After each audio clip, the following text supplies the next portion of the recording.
Okay, short video tayo sa sharing tungkol dito sa tugas. Kung mapapansin nyo, no, yung mga pinagputulan ng mga nag-hunt nito, kumuha, is unti-unti na siyang naghihilom. So, mas maganda kasi sa natural style, yung halos sarado na o walang sugat, no? Hangga't maaari na sumarado yung kanya mga pinagputulan galing sa hunting. Okay. So medyo matagal na rin siya na workshop at panahon na para ma-cut back na itong punong to. So kung mapapansin nyo, no? So tubo tayo ng mga sanga. Happy na ako sa kanya mga size, no? Sa pagdidesign ng natural style na bonsai, mas maganda kasi yung mga sanga is nagsisimula o doon tumutubo sa bandang baba. For example, this one, kailangan ko siya, so need ko siyang palakihin, no? Same din dito sa potting to, no? Sa natural style na bonsai, maganda rin na dapat prominent ang kanyang nibari, no? Para at least masabi natin na ang puno is matatag. Kumbaga, yung roots niya o ang kanyang nibari is kapit na kapit sa lupa. No, yan yung maganda sa natural style, yung nibari niya. Yun ang titignan natin. Yung mga exotic na puno, pwedeng wala na siyang nibari. No, pwedeng wala, pero mas maganda meron. Pero, no, hindi kasing ganda ng nibari ng mga natural style o yung mga broom style o yung mga formal, informal, upright. No, yung mga exotic, yung mga kakaiba ang kanyang mga galaw na trungko is pwede na siyang hindi ganito ang kanyang nibari. Yung kumbaga nag-i-spread out, nag-flare ang kanyang nibari sa mga exotic na materyales, pwedeng hindi na siya ganoon. Pero sa ganitong senaryo, sa mga formal upright, sa mga natural style, mas maganda na ang kanyang nibari is naka-flare, no? So, mas maganda is kung i-show natin sila, is ipapakita natin sa viewer yung kanyang nibari. Okay. So ngayon, palagi ko naman sinasabi sa inyo o palagi kong tinuturo sa inyo yung directional pruning, no? Examine and observe, no? Kung mapapansin natin is tama na ang kanyang mga size. Meron siyang mga naiiwan na sanga na kailangan pang palakihin para at least ma-attain ko o ma-attain natin ang gusto ko na disenyo sa kanyang puno. Although, meron ako nakikitang konting problema, itong potting to, no? Medyo mahaba. Wala siyang nodes na sa potting to, wala siyang nodes. Tingin ko wala siyang nodes na tumubo dyan. So definitely, pag nagkat tayo dito, no, walang tutubo na sanga dito. Pero kung dito tayo magpuputol, okay lang. Problema, medyo eyesore tong potting to.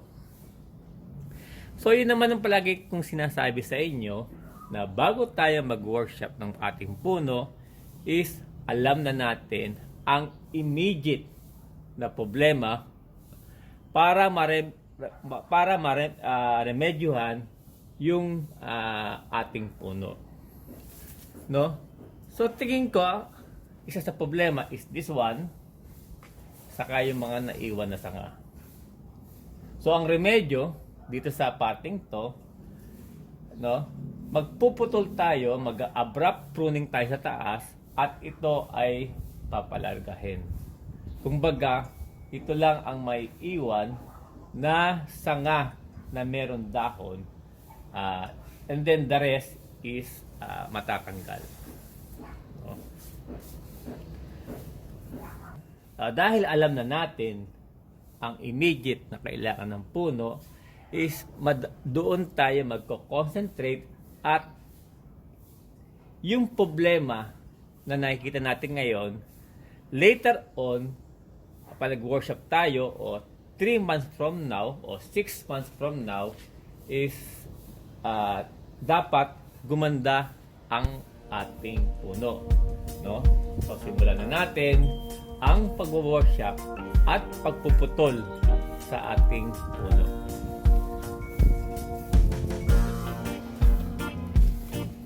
So, sa unang pag-workshop ng ating puno is uunahin natin yung pinaka-lowest part o yung nebari ng ating puno. No? Usually yan, kanina meron pang extension dito, no? Dahil dito ko nilalagay sa ibabaw yung fertilizer na organic. No? So, ang purpose nun is, unang-una, dumami yung lupa natin. Pangalawa, para ma-induce yung nebari ng ating puno. So, ngayon, inisimulan natin, no? Para at least sa ating pag-workshop is makita natin yung pinaka-harapan o yung pinaka-lowest part ng ating puno. Yan. Itong nakikita nyo ngayon is organic.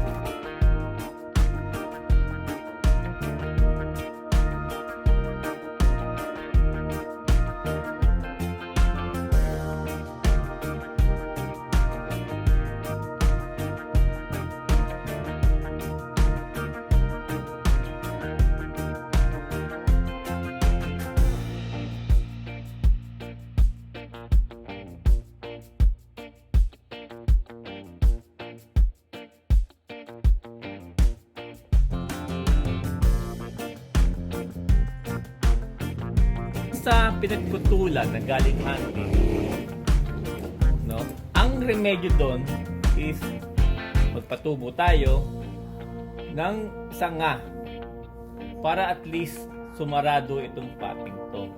Kasi kung hindi ko pinatubo itong pating to o pinalarga itong pating to, hindi ito maghihilo.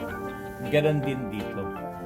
Kung mapapansin nyo, no, itong pating to, unti-unti na siyang naghihilom. So, itong parting to, later, ito kasi nung dumating sa akin, itong parting to, medyo huli, medyo malaki ang kanyang sugat dito sa parting to. Although, nakikita nyo na unti-unti na siyang sumasarado.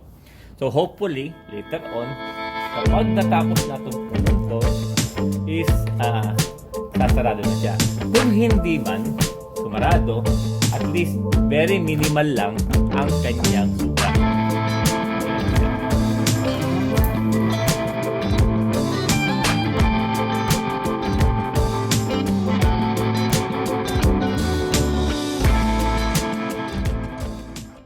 So talagang nahuli itong parting to. Ito mas maganda to, sangang to is makahabol din. So isang remedyo dyan, dapat mawala o dapat mai-transfer yung kanyang lakas dito sa dalawang to. So definitely dapat magputol tayo. So kung mapapansin nyo, nakapagputol na ako sa parting to. Ayan siya. Doon sa pagpuputol, no, doon sa directional pruning na palagi sinasabi sa inyo, no, ito yung para lalo nyo maintindihan yung directional pruning at yung grow and clip o clip and grow. So at least i-demo ko sa inyo yung proseso na ginagawa ko para at least makasunod kayo. For example, this one. So mapapansin nyo, meron siyang nodes dito, dito, at dito. Okay? So, itong parting to, maganda. Kung dito natin puputulin, pwede siya, walang problema. No?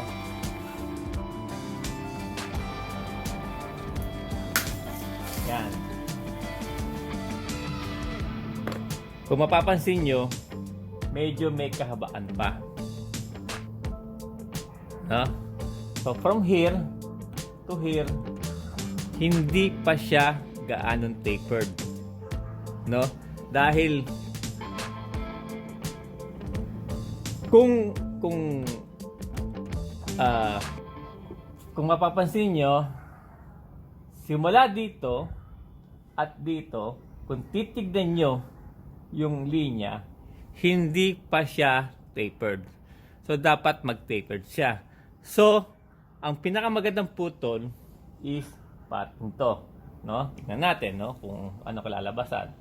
No? Ito ang gagamitin natin. Hindi itong dalawang to. Kasi pag itong ginamit natin, hindi masasolve o hindi siya magte-tapered. Kung mag-tapered man, medyo may katagalan. So, ang gagamitin natin, itong pattern to. So, pag ito ang gagamitin nyo, alalay lang sa magbibigay kayo ng allowance. Huwag isasagad.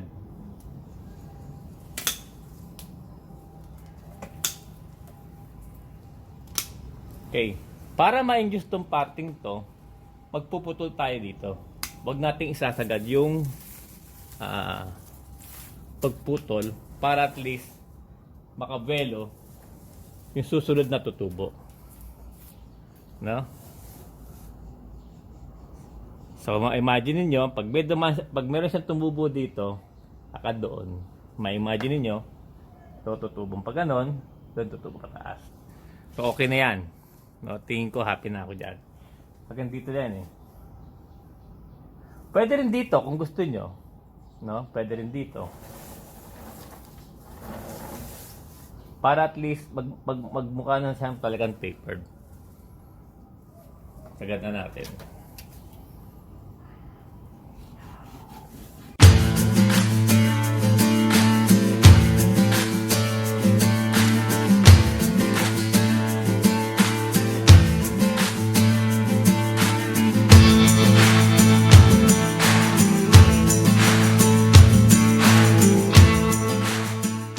Yan dito, papansin nyo, no?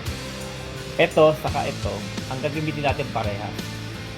Yung dalawang to. So, tanggal muna natin to at putol mo tayo doon. Para at least, kasi pag iniwanan natin to, hindi natin pinutol, itong parting to, baka hindi lumakas. Okay? So, dito, dun muna siya. Kung mapapansin nyo, from here to here, masyado mahaba. No? Masyado siya mahaba. Wala siya note dito. So, babalik tayo ng putol doon sa pattern yun. Okay? So, dito, first note, meron doon, first note, tama. Kasi susunod na load, ito na no? Medyo mahaba. So, babalik tayo dito.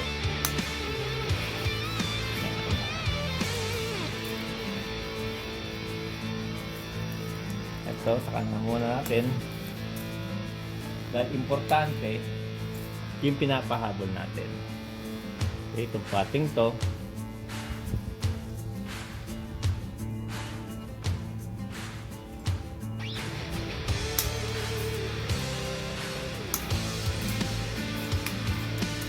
Node. First node. First node.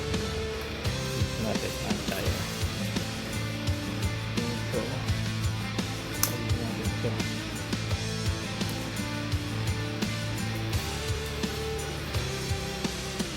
Yung parting to, no? Medyo natin mamaya. Ito naman, first node. First, second. second medyo malayo, kaya doon sa first node tayo.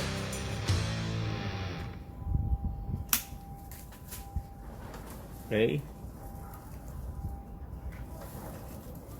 First node, no?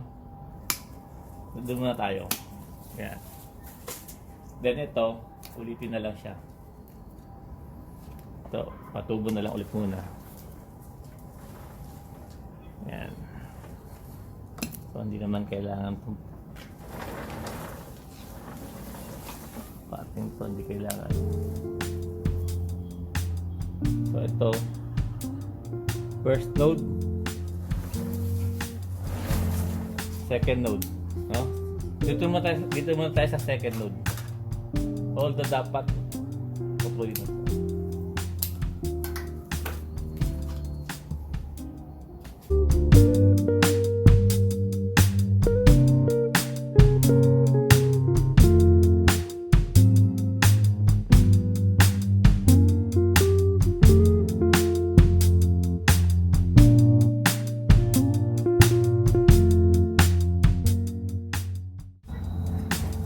So, tingin ko parang hindi na kailangan ito pating ito.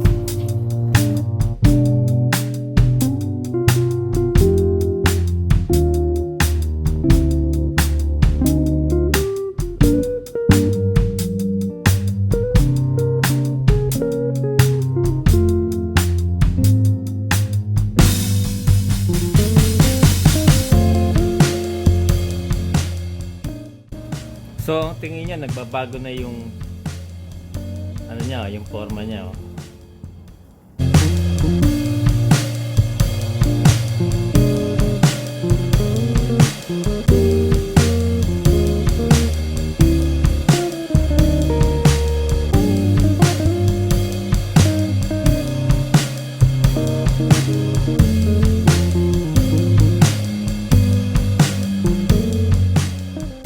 Tingnan, no, base dun sa expression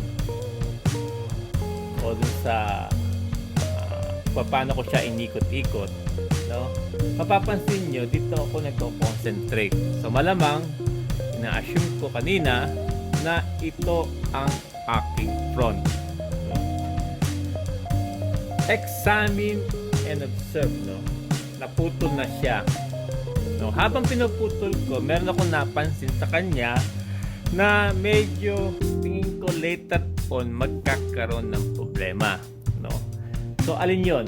Kung titignan mo tong from here, no, ito okay siya, walang problema. Pagdating dito, no, actually may putol na siya dito dati, sarado na, no? Pagdating dito, from here dito, meron siyang putol, which is naghilom na. Okay siya, good sign. Pero kung titignan nyo, yung kanyang linya is napakadiretso. Dito siya nagkaroon ng konting kurba. So, hindi naman natin siya pwede na i-wire o i-bend kasi mababali na siya. No? Kapag pinutol natin siya, itong parting to is makikita. Kapag pinutol natin siya, later on, hindi natin sasagad ang pagputol, makokontrol na natin yung kanyang kurbada o kanyang design. Ngayon kasi, hindi natin siya kaya i-control dahil nga malaki na at hindi na kaya. So, ang remedyo is putol. No? So, masakit man, ayan siya. So, kita nyo, unti-unting nagbabago yung design o yung forma ng ating puno.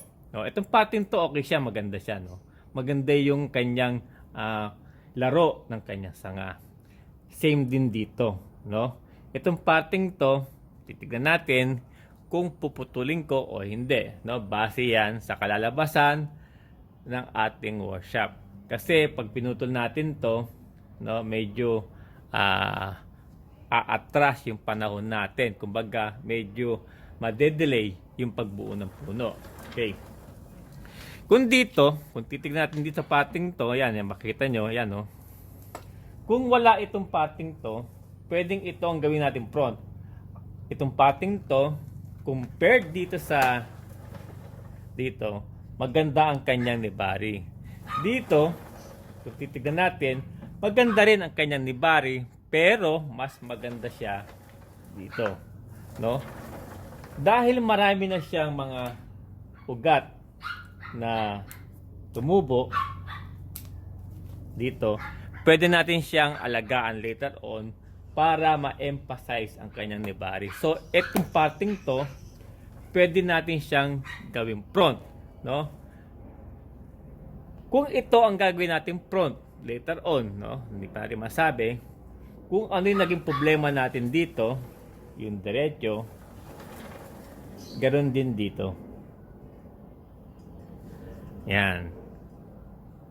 Kasi pag pinutol natin to, no, hanggang dito, makikita na yung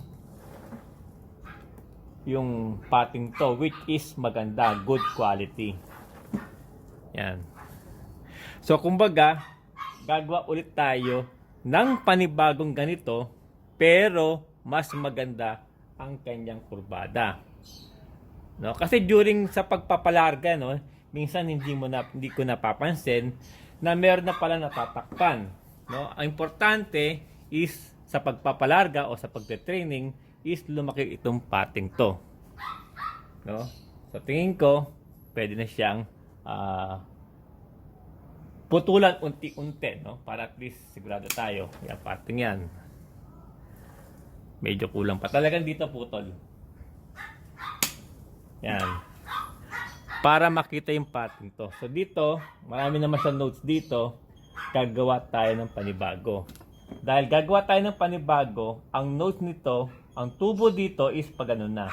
So definitely, hindi na natin siya kailangan. Pero, wag nating isasagad. Ito ngayon ang kailangan natin. No? Napapansin nyo, nagbabago na, no? Yung kanyang forma. Okay. Kung ito ang front natin, malamang, hindi na natin kailangan itong pating to. Dahil sinabi ko kanina, no? Doon sa natural style, importante, may tumutubong sanga sa bandang baba. Kung ito ang front natin, no, na mag-decide tayo later na itong front natin, kakailanganin natin to. Kung ito naman ang magiging front natin later on, hindi naman kailangan to. Pero, mas kailangan siya na sanga tumubo dito para at least magbalanse. Kumbaga, may imagine nyo, dito siya. So, ang remedyo later on, kapag ito lumakas, itong pating to, at definitely, dapat yan lumakas, no? Ipipuse natin siya dito. Or, pwede tayo mag-markot, o pwede tayo mag-graft dito para magkaroon ng sanga. Kung sinuswerte tayo, may tumubong sanga dito, bonus yun. No? Pero, ang next na plano yan, for next na workshop, no? Either or, win-win solution, kung ito ang front, kapag may tumubo sa pating to, o kaya na-fuse natin siya dito, win-win solution tayo. Kumbaga, meron tayong mga options na iiwan sa puno para sa susunod na workshop. No, imagine niyo, no, may tumubo dito. Ito, wala ito. May tumubo siya dito. So, napakaganda ng ating puno. Ganon din dito. Pag meron siya sumilip doon sa pating yon, no, para at least magbalanse siya, napakaganda ng ating puno. No? Itong parting to, no, tingin ko dahil bandang taas naman siya, pansamantala, hindi ko muna siya puputulin. Kapag ito ang front natin, mapapansin nyo, medyo matigas yung kanyang tumubong sanga. Pero, kapag dito naman siya, no, meron at least medyo may konting karakter yung kanyang texture ng balat. So, ibig sabihin, ang isang remedyo dito, medyo pakakagatin natin siya ng wire para at least magkaroon ng karakter o bukol itong pating to. Para hindi na tayo magputol. Kung mapapansin nyo, no, kung ditong angulo, parang nag-abrupt tapered siya. Maliit dito, lumaki doon. Pero pag dito natin siya tinignan, mukhang okay naman. No? Merong konti, pero hindi gaano halata. So, ang remedyo, medyo magwawar tayo rito para at least mamaga yung kanyang sanga. So, mamaya papakita ko sa inyo yung final na kalalabasan ng ating pag-worship. So, ngayon, no, nalinis na yung katawan ng ating materyales. Kung mapapansin nyo, makikita nyo na yung silhouette ng puno kapag natapos na. Okay. So, tingnan sa kabila, no? Yan, medyo malinis na. Kung titignan natin sa side, no? So, yung parting to is medyo nakabaw dito. Which is tama naman kapag ito ang harap mo. Kapag ito naman ang harap mo, kung mapapansin natin sa gilid, medyo nakatilt siya sa kaliwa, sa likod, so dapat i-reposition siya papunta doon sa kabila para yung apex natin o yung upper part is nakabow sa viewer. Kumbaga papunta siya sa viewer, no? Para lalo nyong maintindihan yung sinasabi ko na kung saan tutubo, yung mga expectation na sanga kung saan siya tutubo, no? Maglalagay tayo ng mga wire para at least ma-visualize nyo kung ano ang aking ibig sabihin. Now, for example, this one, no?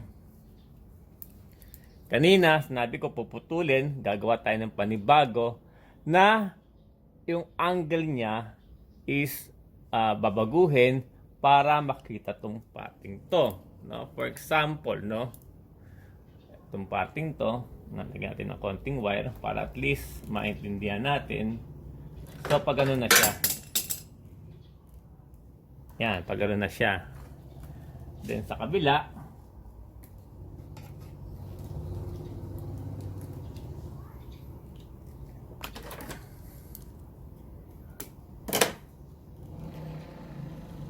so most probably, ganyan na magiging itsura niya, no? Yan.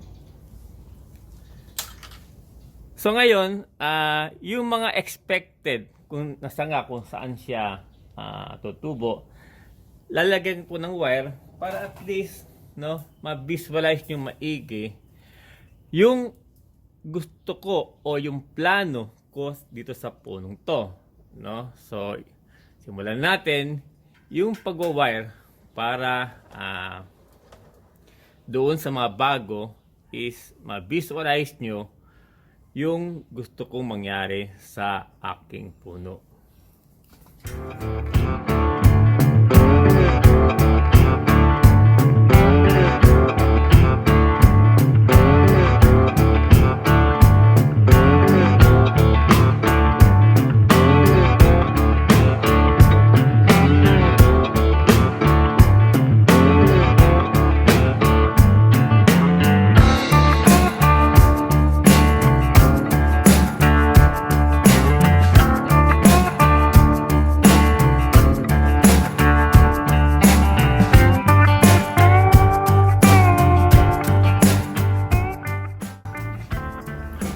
So, ayan siya, no? Then, yung mga initial na sanga na tingin ko sa next workshop natin, dapat tumubo yung pating yan, no? So, yun yung expectation natin later on. No? Dito, not necessarily na malaki ang kanyang sanga. So, tendency niyan, yung finish niya more or less hanggang dito lang. Itong pating to, dito is medyo siya, medyo mahaba. Then, tataas pa siya. Yan. Mga hanggang doon, no? Para maging natural style siya. Pag natural style kasi, no, not necessarily na mababa siya hanggang dito. No. So, dapat medyo tataas pa siya ng konti para makuha natin yung tapering ng ating mga sanga, no? Itong parting to is kailangan siya kasi nga kung dito tayo maghaharap, kung ito ang gagamitin nating harap, masyadong open itong parting to, no? Okay lang siya, no? Na magkaroon dito. So, medyo tatakip ang konti yan. Kapag ito naman ang harap natin, magkakaroon siya ng konting silip doon sa likod. Kumbaga, may depth yung ating puno. So, napaka-importante itong parting to, saka itong parting to. Yan yung tututukan natin later on. No? Naipaliwanag ko kanina na win-win solution kapag walang tumubo dito na sanga o parte rito, ito ang gagamitin natin na ipipuse o igagraph dito sa parting to. No? Kung ito naman ang magiging harapan natin, itong parting to, no, hindi siya isasagad ang putol. Magiging parang stub lang siya na may konting tulis. No, para at least hindi na tayo mahirapan o tumagal yung paghihilom nito kapag sinagad natin yung putol. So stub lang siya. Yun ang pinaka the best. No? So ngayon, siguro na kuha nyo na yung ibig ko sabihin. Bago natin siya tapusin itong workshop na to, is last and final na pag-observe dun sa puno. Para at least kung tayo ay mag-workshop ng puno, always double check kung ano pa ang kailangan gawin sa puno. So dapat yan, umpisahan natin dito sa base, then pataas. So nagawa na natin yung taas, no? Most probably, hopefully na wala na. So itong baba, tignan natin kung ano-ano ang mga kailangan. Kung ito ang front natin, no, itong parting to, nag-cross siya, no? So, kailangan siyang putulin. Itong parting to. Yan. No? So, putol siya. Yan. Unti-unti. No? Okay. Dito naman sa, kung titignan natin, no, medyo, medyo mataas to. Putol na natin siya.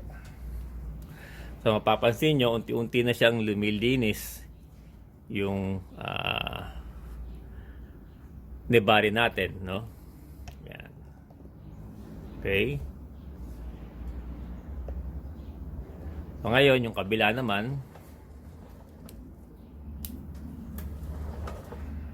So itong parting to, no, medyo mataas siya, no? So, tingin ko, need na putulin.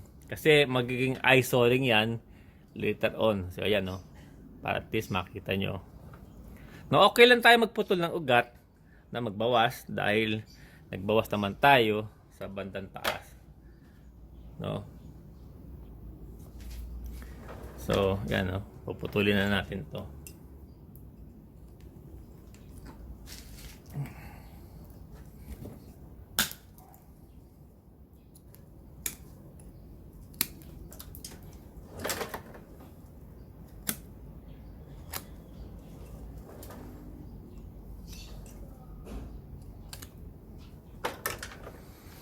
So ayan, medyo okay na siya, yung ibari natin, no?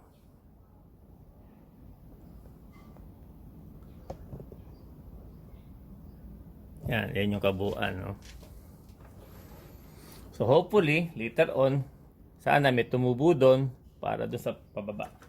Okay, so hopefully, dito may tumubo, pababa. Kanina hindi na natin kayang i-correct yun, no? So, pating to sa medyo mataas. Yan. So, pwede na ito wala.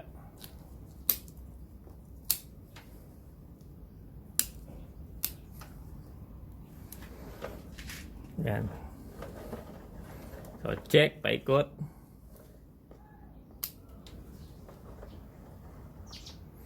So, sa tingin ko is okay na siya. So,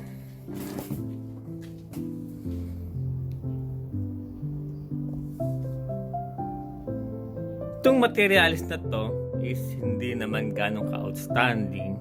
Pero sa tingin ko, no, later on, na kaya natin siyang gawin na magandang bonsai. No? Itong parting to, no, later on, i-ano natin yan. Wipe ko na medyo mahigpit para mamaga. Yan yung remedyo na nakikita ko para at least magkaroon siya ng character dito. No? So, yan siya. So, sana, no? So, dito natin tinatapos ang ating workshop. Sana, nakuha nyo ang ibig ko sabihin, at sana, later on, is may apply nyo sa inyong mga bonsai yung mga sinisharing ko sa inyo, no? Itong materials na to is medyo may katagalan pa na mabuo o para maging magandang bonsai, no? So, hindi naman natin kailangan na napakagandang materyales para gumanda ang ating bonsai.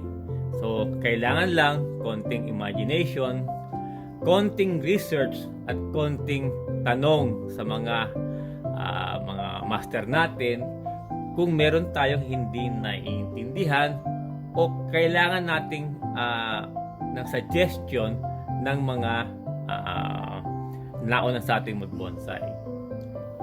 Sana marami kayong mapulot na kaalaman sa aking video, at sana is ma-apply nyo ang mga natutunan nyo o kaya ma-share nyo sa iba ang mga natutunan nyo sa aking video.